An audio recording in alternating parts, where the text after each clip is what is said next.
As I said in my other video, self-esteem comes in two parts according to Maslow: self-worth and mastery.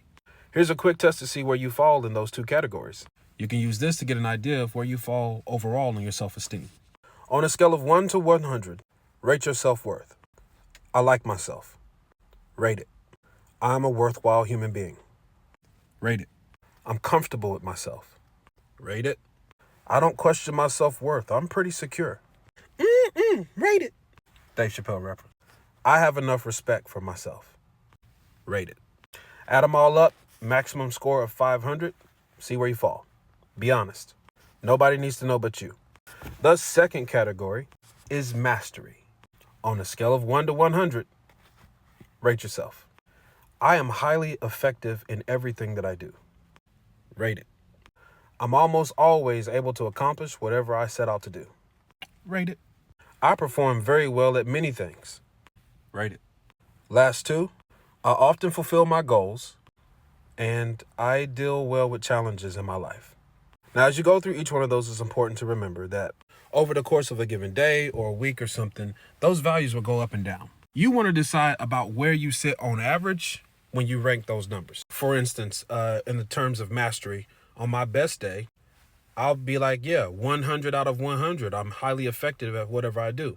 And then there are some days where I don't feel like I'm very competent at all. I feel like I'm off my game, and we use those terms. So if I were to weigh my good days and my bad days, I come back with like an 85.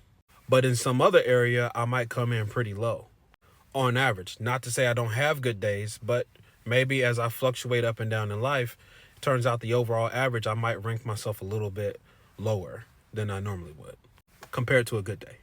So take your self-worth score out of 500 and your mastery score out of 500. Now you got your own idea about where you fall within those two.